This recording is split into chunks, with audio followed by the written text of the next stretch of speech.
crossover room where we have some chats about Pilates, what we are currently thinking while doing some Pilates. But today we actually got a very special class for you today. We are doing my favorite, stretching. So I need it. I need some stretching in me. Today I have Nicole with me. So Nicole is a musculoskeletal physiotherapist. We're practicing that. So, and now she's also a studio owner. But before we dive deep into it, let me set you up in a stretch first. So we're going to start really easy. This is perfect to do after a workout or just before bed, something to cool you down, nothing too intense. But we will be sitting in our nice cross-legged position. If you feel uncomfortable sitting like this, you can always prop a pillow underneath your bottom, and that's just going to relieve some tension off the hips. And then from here, we're just going to have our hands by the side, pull the shoulders down, and then just whichever your hand, whatever floats your boat, just go up and over. The other hand, slight push away from the ground, so you keep the shoulders away from the ears, and you just reach over. And then from here, taking a nice deep breath, open the chest up so that you can get a nice stretch on the side. And then taking a nice deep breath, we're actually going to do a little bit of a dynamic stretch. So you're going to move over to the other side, moving with the breath, and really think about pushing that hand down into the ground slightly and open up the chest. Well done. Good work. Well done, Nicole. That's actually really nice. It's really nice. The whole opening that chest up thing is really important, I found. Yeah, it is. So just go side to side. We'll do 2 more before we hold. So just tune in with the breath. Nice deep breaths. And then this time, let's just hold it in here. And then just reach up and over. And from here, as I was saying, let's just go to the other side. Just for a bit of variation. Yeah, a bit of variation. So I was saying before, so Nicole, if you just follow along while we move into discussion. So just go with your hand on the knee and just do a twist. Nice. And just hold it here. It should be a nice spinal twist, and really think about lengthening the spine up. So as I was saying, Nicole is now a studio owner with me doing SO Fitness, and we actually get a lot of questions with people asking us what it's like to transition from being an instructor to a studio owner. So Nicole, tell us a little bit about where we are at the moment. Oh, hard question. We are a Pilates studio brand. And I think Viv and I, we've been doing it for 3 years now. So time has flown very fast. So I think we started off in a community center. We taught mat Pilates in the community center, and we were in other people's studio as well. And from there, we transitioned into our own studio, and we had a little pop-up cute studio with 3 machines, reformer machines, and then that did really well. So we're like, okay, then we need a bigger studio because there was a lot of people. Reach your hands forward. Because a lot of people were really interested in coming to our studio, and we were booking out so quickly that we're like, okay, let's have another studio. And so we opened this studio in the city in Auckland. And this bigger studio has been here for a year now. And we have a team of 9 now, including us. Yes. So that's what happened. That's where we are at the moment. If we were to talk about our entire history, I feel like it would be like let us know if you want to have a video on this, and we will make one. Let us know in the comment section below. It's actually really interesting. It really is. Yeah. We've been through a lot. We've been through a lot. But for the sake of this video, that is kind of where we are in a nutshell. So we'll move on to the next stretch. So just coming back up. So just then we just got the hips opened. And now from here, your feet are in a butterfly pose. And then you're just going to reach your one of your legs, your left leg out, and you're going to try to keep your hips squared. So think of your hips facing forward. Now taking a nice deep breath. For some of you, if you still got the pillow underneath your bottom, just leave it there. And for some of you, you might just sit up straight and you already get a hamstring stretch, and that is great. Just stay here. Otherwise, if you want a little bit more, just creep your hands forward, but just not round the spine straight away. So really still think about length and think more about having the belly going down to the thigh rather than forehead to knee, which is how old school, how they used to stretch. How they used to teach us. Yeah, just like pull yourself down. Yeah. No, we want to keep the spine long. And then just creep your hands forward until you get a nice stretch somewhere where you can hold it. All right, now going back to our discussion, we were talking, so Nicole, what inspired you to make that transition? Like, were you unhappy being like just an instructor, or what was it? No, I really liked being an instructor and doing the teaching job and meeting clients and all that kind of stuff. But I think a lot of it for me is like because I've been doing it for a while now that I wanted to try something new. Like I wanted to challenge myself to see whether I could do it. No, didn't mean that it wasn't scary. Like I was really scared. I mean, we both were really scared.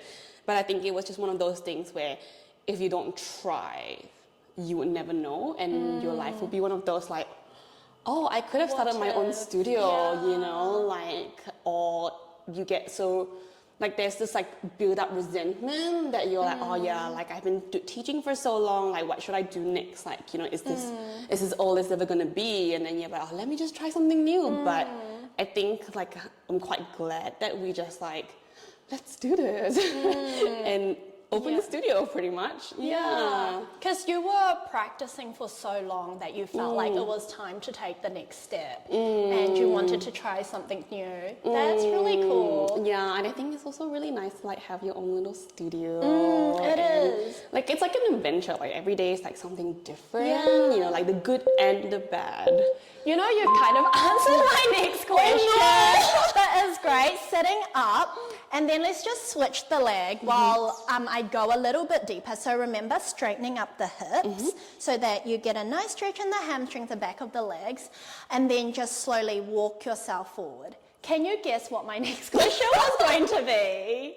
The good and the bad. Yeah. So you were talking a little bit about having an adventure every day. So every day for us is quite exciting. So what is the good side, or what do you really enjoy being a studio owner as opposed to being an instructor before? I think the good thing every day I find like waking up is like, well, there's a lot of things to do, right? But then I feel like everything that we get to do is a little bit different. Yeah, I think that's what I really enjoy. And I also really enjoy the whole challenging myself a bit. Like, it's not just, before it was just teaching, right? Like being a good instructor. But then now it's just like learning how to do marketing, like learning how to start a YouTube channel. And it's just a lot of new things every single day. And I think that makes life really interesting, that I'm not just constantly going in and doing the same thing and then not able to do anything else that I find really interesting. So I think that's the good part. But I also think that good part needs a lot of drive and motivation to do that, because every day you're like stacked up against the unknown, which is kind of like the bad side as well. Like, because you don't know, like, if you make this decision today, did you make the right decision? Is it going to affect you? Like, you've got a lot more responsibility on your shoulders. It's not just, I'm just gonna do this today and see how it goes. You have to worry 100%. about the team, you have to worry about the brand, you have to worry about your clients and whether you're doing a good job every day. Like there's a lot more to think about. There's a lot more to think about. And a lot more responsibility. Yeah, and it's not really like, like people want that whole like, I'm just gonna go into work and then I'm gonna go home, I'm gonna switch off, and it's not really that. Like there's no switching off. No switching off. Like it just keeps going, which is, I really personally enjoy. Like I think that really what keeps me going as well. All right, so sitting all the way up, just we're going to move on to the next stretch now. So getting a little bit deeper in the hip flexor. So let's have a little bit of a change of position. So if you start kneeling, still thinking about keeping the hips squared, you're now going to go place one of your legs. So you choose one. So as long as you remember which one, because we will need to switch. Now from here, we're going to take a lunge stretch. So from here, you're just going to slide your back knee back. I like doing this one as opposed to some people go from here and then they lean forward, because then all your weight is on the knee, which is quite bad. And so I like to slide the back knee back, and then you just sink down into the hips, pull the shoulders down. You should feel a really nice hip flexor stretch here. Yeah. Yep. And if you need a little bit of support, if you do have blocks or something, depending on your flexibility, you might need some height. So feel free to grab that, like a block or more pillows to place your hands on. Otherwise, you can just place your hands on the floor. Okay. So we were talking about the good and bad of being a studio owner, and Nicole was saying that although it's very exciting, there's a lot more responsibility and there is definitely a lot more work. Can you talk a little bit more about what other challenges there has been? Sorry, not very flexible here. Trying my very best. So what has been the biggest, what were some other challenges that you faced when opening up a studio? I think a lot of the challenge was just like a lot of the unknown legalities, like process. Like it's not just I want to open a studio. Open the doors, open up a lemonade stand, and sell some classes. Yeah, I think that was the most challenging part, and it's just like. Let's transition. Okay. So staying here, you just push yourself back a little bit more, and then you just lengthen the legs as much as possible. If you need to, you can always just place the hands not directly on top of your knees, but more on the thighs, so that you're not hurting your knees, and then you should get a nice stretch on the hamstrings. Yeah, mine's really tight on the side. Yeah. But yeah, like I think a lot of it is like the legality and the formality. It's a lot of hurdles to jump through, because especially when you're not used to that side of things, you have to have lawyers, accountants, and you have to have like good communication skills, because you're not actually in like a position to negotiate sometimes. And it's not like, I want this, I have money, I want to do this. Like it's not really like that. Like it's so there's a lot of that I found really hard. Yeah, and just coordinating everyone in the same place and trying to meet like timelines, that was not easy either. So yeah. Yeah, so we're just going to move on to the next one before. So if you just bend your knees down, this is a lot more comfortable to just kind of sit in. Nice. Yeah, into the glutes. And then you can bring your forearms down. So yes, I think a lot of times, building on what you were saying, when people, they think, I'm an instructor, I'm really ready to take the next step. They think a lot of things is really easy. They're like, we'll just open our door, we'll just get a place, buy some machines, and then, but there is a lot. So we would suggest before you open a studio to do some research, especially everyone is in different countries. There are different legal and financial issues that you should look into definitely before going into it. Yeah, I think a lot of it is also having to think it through, because it is a very big step. It's not like you can try this for like a year and then like be like, oh yeah, like it doesn't work. Like, a lot of times with like a commercial area, like they make you sign a very long lease, which is fair enough. So yeah, think about what you're going to commit yourself to in the next few years as well. Yeah. Yep. Yes. All right, let's move on to the second leg. So if you just push yourself up, and we're going to do the same thing. So now make sure you do the other leg. Go bring the either right or left forward, and you're just going to lean forward. Remember, if you've got your props, feel free to put your hands on. Otherwise, hands on the floor is fine. Hands on the thigh is also fine. This is definitely my better side. A lot less struggle here.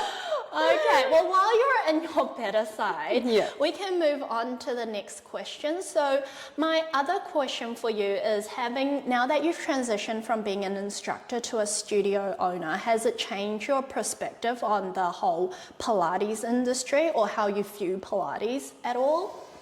Oh, hard question. Deep.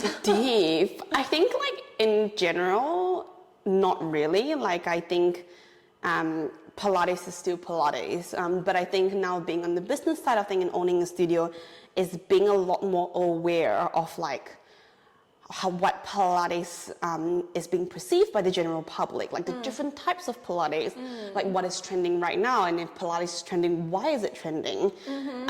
And just trying to dig through all that noise and try to create something that will be a bit different because, you know, like now that Pilates is very popularized, which is a great thing, it's a lot harder to shine through now, obviously, but it's good. I think it just creates a bit more challenge, and I think from a base Pilates instructor point of view, like I'm really happy that it is like popularized because I love it so much that like I can share it more to the world. Okay, yeah, so we're just going to move on to the hamstring stretch, but building on from what Nicole was saying, I think, would you say you're thinking more on commercial side of Pilates rather than just being like, okay, previously when you worked at a studio or whatnot, you were kind of like, this is how the studio teaches us Pilates, and then I just fit in with how they. I think a lot of it was just like when I was an instructor, like all I was focusing on like was being a good instructor. Like, you know, like how do I cater to get clients, and just having more experience, and I could know what to do when I have a totally random person coming in with like their own sets of expectations and issues. But I think with the business side of things, you kind of still have to think about that, but then you kind of have to think about it in a little bit more of a wider perspective because it's less individualized, your problems, I think. Yeah. Okay. Does that kind of make sense? Yeah, no, that makes sense. Yes. So we're just going to move on to the pigeon stretch now. So if you just bend your leg in. This is nice. Yeah, and then you're just going to go down onto your forearms.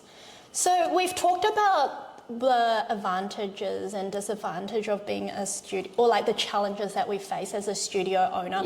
So do you think that being a studio owner is for everyone? Ooh. Another deep question. I don't know. Is it like not popular to say like no? No, I don't think so. I think it's actually very important that it's not, like nothing is ever for everyone, right? Like, I think like it certainly takes a certain subset of people to become a studio owner, because it's not just being a Pilates instructor. I just think that any job that requires a skill, a lot of times we're really good at the skill, but we're not really that good in the business or the operational side of things, because no one teaches you that. Because when you learn a skill, they teach you to be very good at that skill, which is great, which is what you're supposed to do. But then when you transition to the next steps, actually not really a lot about your skills as a Pilates instructor anymore, which kind of is like, you know, you kind of still have to be a good instructor, but there's a lot of the whole like other side, operational side of stuff that no one teaches you. So I think that unless you personally have a interest in it, or you're willing to learn, or you're willing to take on the challenges, it's going to be really, really hard. And I think it is okay that if, say, because it is a lot of work, and I think it is okay to say, like, I just want to be an instructor. Like, there's nothing wrong. I feel like in this day and age as well, there's too much emphasis being placed on being like a boss, or being like more than enough. Like, I think if you're an instructor and that works for you, then that works for you. And you don't always have to build a multi-million-dollar business. Not that we are. But you don't always have to be a business owner. And even if you have another job and you're just a Pilates instructor on the side, that is also okay. Like That is great. Works for you because it does take a lot of commitment and a lot of time. So yeah, let's go into our final position. And the final one is just a nice child pose. I know this one is a really basic one, but a lot of people, when they reach their hands forward, they want to lift their bottom up. So for this one, I actually want you to think about sending your tailbone down so that your spine does get to release.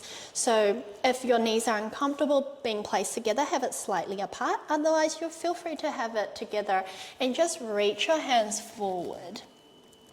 And just taking a nice deep breath.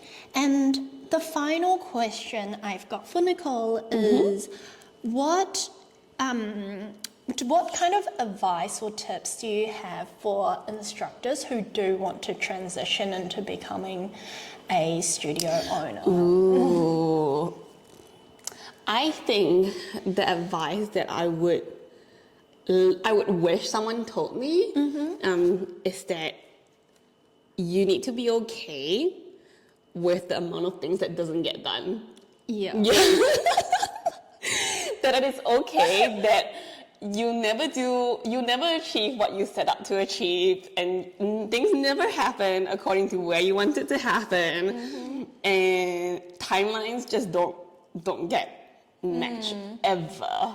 And I think, but it's still important to have those timelines. you definitely need them. Yeah, but it's is what you mean is like you'll always have a very long to-do list. Yeah, because I think like also like for me personally, like when I first started out, like I think I was just getting so hung up on like things not getting done and having to meet like expectations that I didn't understand that I had so much on my plate, and it was like I'm just human, like it's just not possible sometimes, and just being okay with that. Yeah, like you're constantly being pulled in lots of different directions, and but you do need those timelines. You really do. And but you just need to be prepared to learn to work yourself around it. Yes, and put out fires And all the put out time. fires all the time. Yeah. All right, rolling all the way up and rolling the shoulders back. Well, thank you so much for joining us, and thank you for sharing your insights with us. If you do have any other questions about being a studio owner, let us know in the comment sections below so that we can have a look, and we might even make a video to it. A series, or even if you want to know about being an instructor, because that's possible as well. Yes, 100%. Otherwise, we wish you a lovely evening or day ahead, and we'll see you next time.